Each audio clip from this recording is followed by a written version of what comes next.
Oh, I thought it was coming up to midnight for the new year, and someone requested Shake, Rattle, and Roll. I wasn't doing too well till I heard the tape, and once I heard that, I said, well, let's... Roy Orbison, the voice of lonely hearts. For decades, we believed his tragic songs were born from a life of almost unimaginable loss, and they were. But the story we all know isn't the whole story.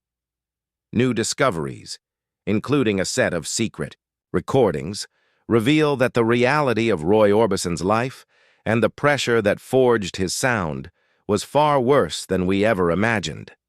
This is the story of how a man, trapped by his own success, channeled a secret torment into the world's most heartbreaking songs, and how the mystery of his pain was just solved.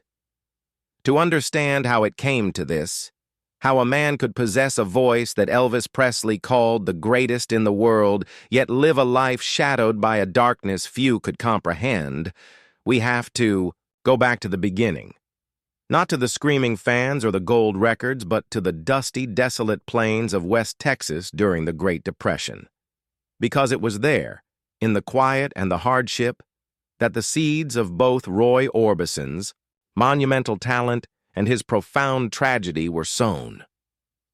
The mystery of Roy Orbison isn't just about the tragedies we know, it's about the ones we don't. It's about a price he paid in secret, a debt that came due long before his heart finally gave out. Roy Kelton Orbison was born on April 23, 1936, in Vernon, Texas. His was a world shaped by scarcity and resilience. His father, Orby Lee, was an oil field driller, a job that meant chasing work from one town to the next, while his mother, Nadine, was a nurse.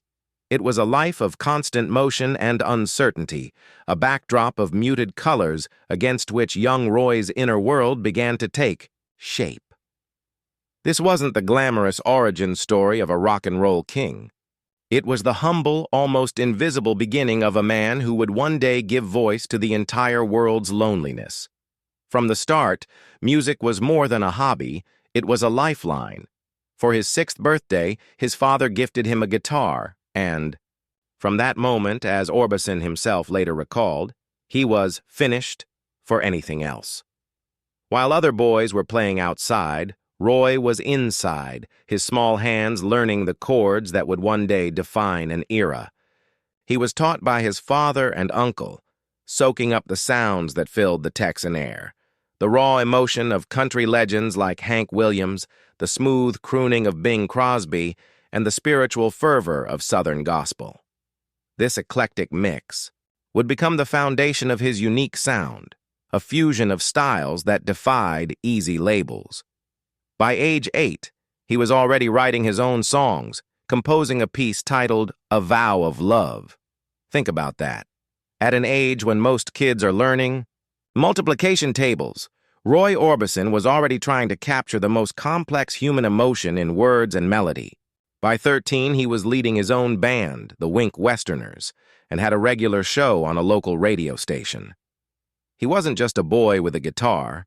He was a prodigy, driven by an internal force he couldn't yet understand. His family moved to Wink, Texas in 1946, a small, isolated town where the landscape was as sparse as the opportunities. It was here his signature shyness began to set in. He was a quiet, introspective boy, more comfortable with his guitar than with people. This wasn't the swaggering confidence of a future rock star. It was the quiet intensity of an observer, someone who felt things deeply and stored them away. After high school, he enrolled in North Texas State College, planning to study geology as a fallback in case music didn't work out. The idea of Roy Orbison as a geologist is almost comical, and it just goes to show the practical, hard Scrabble world he came from. But the pull of music was too strong.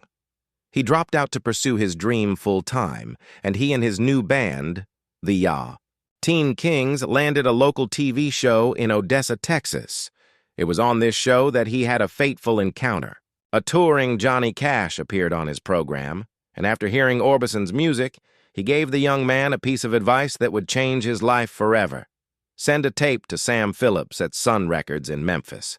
This was the call to the big. leagues. Sun Records was the crucible of rock and roll, the home of Elvis Presley, Jerry Lee Lewis, and Carl Perkins. For a boy from Wink, Texas, it was like being invited to Mount Olympus.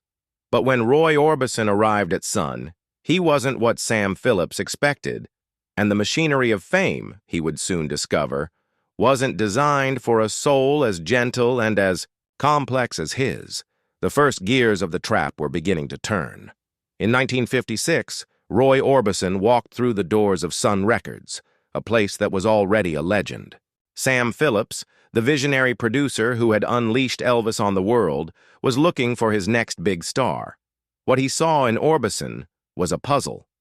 Here was a young man with a powerful, almost operatic voice, but with none of the rebellious, hip-swiveling charisma that had made Elvis a phenomenon. Orbison was shy, wore thick glasses, and seemed profoundly uncomfortable in his own skin. Phillips's formula was simple: high energy, raw rockabilly. He tried to fit Orbison into this mold, pushing him to record upbeat, conventional rock and roll tunes. The result was Ooby Dooby, a song co-written by Orbison's college friends. The track became a minor hit, a foot in the door, but for Orbison, it felt like a costume that didn't fit. He was being asked to play a part, to project an image of youthful rebellion that was completely at odds with his introspective nature. Bruce Springsteen would later perfectly capture this, saying he wanted to write lyrics like Bob Dylan and produce records like Phil Spector, but above all, he wanted to sing like Roy Orbison. Yet at Sun, the very thing that made him unique, his voice and his emotional depth, was being sanded down to fit a commercial template. This was the first taste of the invisible bargain that would define his life. It wasn't a demand for money, but a demand for conformity. The price of admission to the world of rock and roll was a piece of his artistic soul. He was being told implicitly that his true self wasn't commercial enough. The pain and loneliness he felt so acutely, the very wellspring of his genius, had to be suppressed in favor of generic rockabilly swagger. He dutifully wrote songs for others, most notably Claudette, a tribute to his young wife, which became a hit for the Everly Brothers. This success as a songwriter proved he had the talent, but it also reinforced the idea that his own voice, his own persona, was not what the market wanted. The frustration grew. He was a square peg in a round hole, a symphonic composer being asked to write simple jingles. The Teen Kings, his band, eventually broke up, feeling sidelined as the focus shifted solely to Orbison. He was alone, artistically adrift, and trapped in a contract that wasn't serving his vision. The experience at Sun taught him a brutal lesson. Success required a sacrifice of authenticity. To be loved by the masses, he had to become someone else. Eventually, he found his way out of Sun Records and landed at Monument Records in Nashville. It was here, under producer Fred Foster, that he was finally given the freedom he craved. Foster didn't try to change him. Instead, he asked a simple question: "What do you want to do?" For Orbison, this was a revelation. He wanted to combine his love of opera, country, and rock into something new. He wanted to use strings and choirs. He wanted to write songs that weren't just songs, but miniature three-act plays filled with despair, yearning, and catharsis. And so, in 1960, he walked into the studio and recorded Only the Lonely. The song was unlike anything on the radio. It didn't follow the standard verse-chorus-verse structure. It built slowly, layer by layer, until it reached a soaring, desperate climax, showcasing a vocal range that was simply staggering. It was a cry of anguish from the heart of a man who understood loneliness on a cellular level, and the world responded. Only the Lonely shot up the charts, and Roy Orbison, the shy kid from Texas, became an international star. He had finally been allowed to be himself, and it had brought him immense success. But this success came with a new, more insidious bargain. He had found his niche, but it was a niche built on pain. The world didn't just want to hear Roy Orbison sing.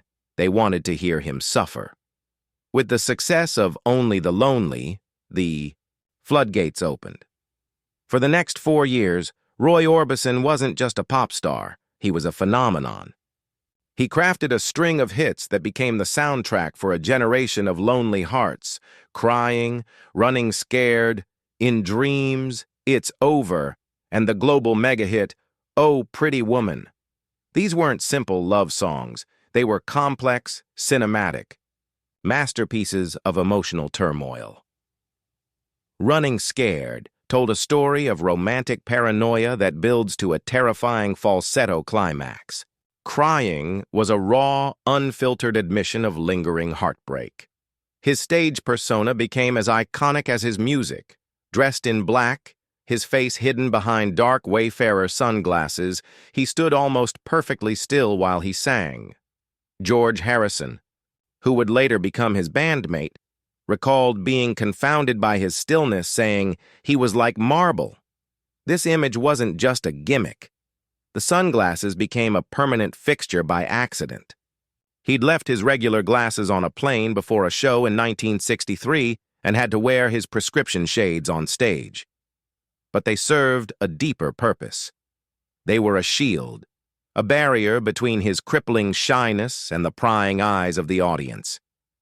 They allowed him to recede, to let the voice, this immense, otherworldly instrument, be the sole focus. This was the paradox of Roy Orbison. On stage, he was a statue, an impassive, mysterious figure, but his voice was a torrent of raw, exposed emotion. He was conveying a vulnerability that was radical for a male performer in the early 1960s, a time when rock was dominated by masculine bravado. He sang about fear, insecurity, and weeping without shame.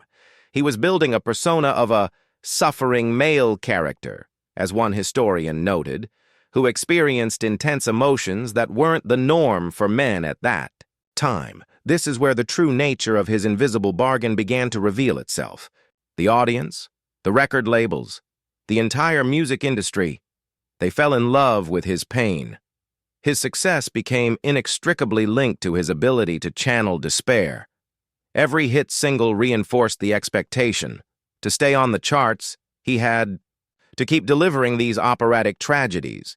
He was being paid handsomely to bleed onto the vinyl. This created an immense internal pressure. He was a devoted husband and father, but his professional life demanded he live in a state of perpetual melancholy. Imagine the psychological toll of being famous for your sadness. It's a gilded cage where the bars are forged from your own sorrow. Each new song was another trip into the darkness. He was trapped by his own success, a prisoner of the persona he and the world had created. Then, the metaphorical tragedy that fueled his art was shattered by an unimaginable reality. In June 1966, his wife, Claudette, was killed in a motorcycle accident. The man who wrote the world's most heartbreaking songs was now living a nightmare that surpassed anything he could have put on tape. The pain was no longer a well he could draw from for his art. It was a flood that threatened to drown him. The world watched, offering sympathy, but also waiting. How would this unspeakable loss shape his music? The quiet demand for him to turn this real-life horror into another beautiful, tragic song was ever-present. The unspoken bargain had reached a new, horrific level. His personal agony was now public domain, a potential source for his next hit. He was on tour in England in September 1968 when he received another devastating blow. A fire had swept through his home in Hendersonville, Tennessee, claiming the lives of his two eldest sons, Roy Jr. and Anthony. It's a tragedy that defies comprehension. To lose your wife, and then, just 2 years later, to lose 2 of your children, in such a horrific way, is a level of suffering few could endure. He sold the plot of land to his friend Johnny Cash, unable to face the ghosts of what had happened there. In a strange and tragic twist of fate, Cash's own home, built on the very same spot, would also later burn to the ground. For Roy Orbison, the world went silent. The music stopped. He was a man utterly broken, his life a smoking ruin. The very foundation of his being had been destroyed. The narrative that had defined him, the tragic balladeer, had become a monstrous, unbearable reality. The story that's been told for decades is that after the fire, Roy Orbison became a recluse, too shattered to create. But this is where the conventional narrative is wrong. This is where the solving of the mystery truly begins. The reality of what happened next is, in many ways, worse than we thought. He didn't just disappear. He went back to work. Just 4 months after his sons died, in January 1969, Roy Orbison walked into a recording studio. He wasn't there to record another hit. He was there to confront his grief in the only way he knew how. Over a short period, he recorded a full album's worth of material.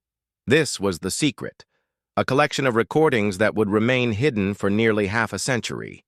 The album, which would have been called One of the Lonely Ones, was a raw, unflinching expression of his pain. His son, Alex Orbison, who discovered the tapes decades later, described the revelation. Supposedly, he became a complete recluse, and we know now it's not true. In truth, he spent 3 weeks writing and preparing these songs, and he was able to sing with the range, the power, and the tremolo he always had. This is the heart of The Secret.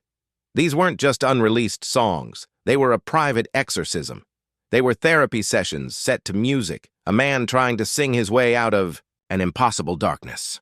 The titles alone, You'll Never Walk Alone, Say No More, Leaving Makes the Rain Come Down, paint a picture of a soul in torment. This album was his confession, his journal, his primal scream. So why was it buried? Why did these powerful, deeply personal recordings vanish? The answer lies in the cold mechanics of the music business. A dispute with his overseas record label caused the global release to be scrapped. The album, this monument to his grief, was shelved and forgotten, a victim of contractual squabbles and corporate indifference. The tapes were eventually lost, only recovered by a stroke of luck years later. Think of the cruelty of this. The one time he truly needed his music to be heard, not for fame or money, but for his own sanity. The industry that had profited so handsomely from his fabricated sadness turned its back on his real, unbearable pain. The cruel irony of his fame had come full circle.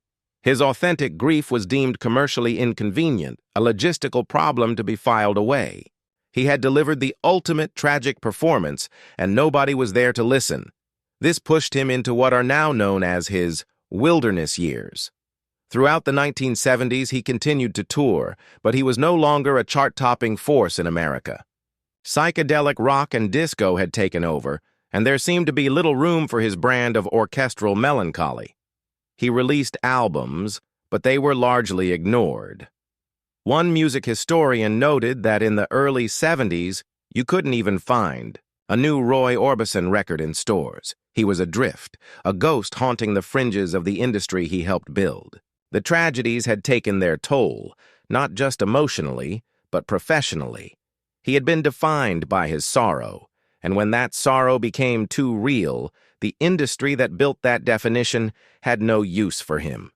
The Secret recordings from 1969 are the proof, a testament to a pain so profound it was silenced, and a talent so resilient it refused to break. The mystery wasn't that he fell apart, it was that he somehow, impossibly, found a way to sing through the wreckage. For over a decade, Roy Orbison was a man out of time, but a new generation of artists who grew up listening to his ballads hadn't forgotten him. Linda Ronstadt had a massive hit with her cover of Blue Bayou. Van Halen, of all bands, scored a hit with Oh Pretty Woman. Don McLean covered Crying. The seeds of a comeback were being planted by his disciples. The true turning point, however, came from an unexpected direction. In 1986, director David Lynch featured Orbison's 1963 song In Dreams in a pivotal scene in his film Blue Velvet. The film recontextualized the song, exposing its haunting, surreal undercurrents to a new, younger audience. Suddenly, Roy Orbison wasn't nostalgic. He was edgy and cool. The following year, he was inducted into the Rock and Roll Hall of Fame. The induction speech was given by Bruce Springsteen, who spoke emotionally about how Orbison's music embraced vulnerability. The industry that had forgotten him was finally welcoming him back. This led to the 1988 television special, Roy Orbison and Friends, A Black and White Night. Surrounded by a supergroup of admirers including Springsteen, Elvis Costello, and Tom Waits, Orbison, in his signature black, delivered a mesmerizing performance. He was no longer a ghost. He was a titan, his voice as powerful as ever. The momentum was building. What happened next felt like destiny. George Harrison needed to record a B-side for a single and enlisted producer Jeff Lynne. They were at Bob Dylan's studio, and Tom Petty happened to stop by. Harrison invited Orbison to join them. In one afternoon, these five legends wrote and recorded Handle with Care. The record label rightly decided it was too good to be a B-side, and thus, the Traveling Wilburys were born. The collaboration was a godsend. He was now part of a band of equals, surrounded by friends who revered him. The Traveling Wilburys' debut album was a massive success, and Orbison's voice was all over the radio again. He was back on top of the charts for the first time in nearly a quarter century. Riding this wave, he began working on a new solo album, Mystery Girl. It was a collaboration with his new friends. Jeff Lynne and Tom Petty co-wrote the lead single, You Got It. Bono and The Edge from U2 wrote She's a Mystery to Me specifically for him. The album was a celebration, a triumphant return. For the first time in a long time, the music wasn't just about pain, but also about hope. The album's title was a tribute to his second wife, Barbara, whom he married in 1969 and who had stood by him through the darkest of times. He completed the album in November 1988. At 52 years old, he was at a new peak with 2 hit albums on his hands. On December 6, 1988, after spending the day with his family, Roy Orbison died of a massive heart attack. The news was a profound shock. The timing was cruelly ironic.